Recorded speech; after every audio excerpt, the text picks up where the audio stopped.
Ito na naman tayo si Brother Salde para sa kanyang 1-year-old na Express, UV Express van. Yan, kakarga niya. Bro, ano masasabi mo sa birthday mo ng ano mo? Ng UV Express mo? Happy birthday, UV Express. Oh, ano papakain mo sa kanya? Ito, papakain ko sa kanya si GTO Extra Terrific. Oh, Terrific yan. Ang tunaw ng carbon nito. So 1 year, yan ang yan niya. Sa susunod na karga niya, puro Extra Terrific na, puro in-answer na lang ikakarga niya. Lunod na yan. So ayan, ikakarga natin ang Extra Terrific sa kanyang sasakyan. Yan.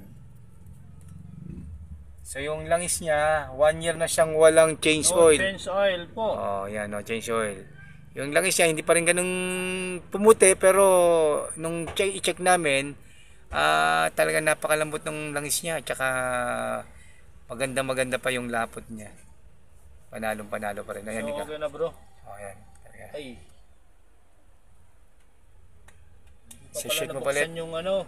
Oh. Ito yung sa makina ko. Okay. Ayan. Buksan niya na ang kanyang langis.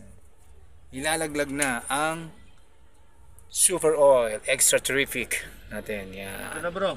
Yun. Ang ganda ng kulay.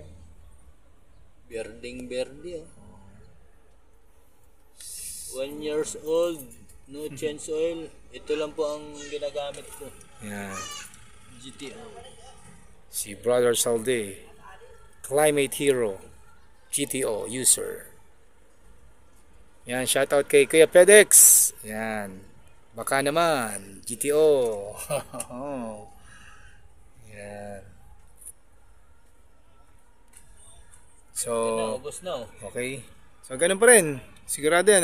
I-start nyo yan. And then after mga makailang araw, malaman natin kung ano yung maging progress ulit ng kanyang sasakyan. Alright. Brother Salde, ano masasabi mo? Baka lalong di na kakain ng diesel to bro. Yun na. Lasing na eh. So, ito sa GTO. ano masasabi mo sa mga ating mga climate heroes? Mga ka-GTO dyan,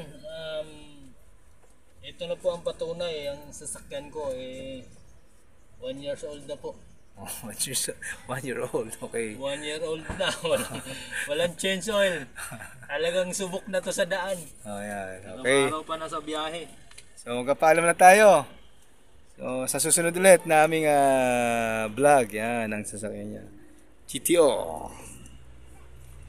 Ayan. Ang kanyang sasakyan is user ng GTO.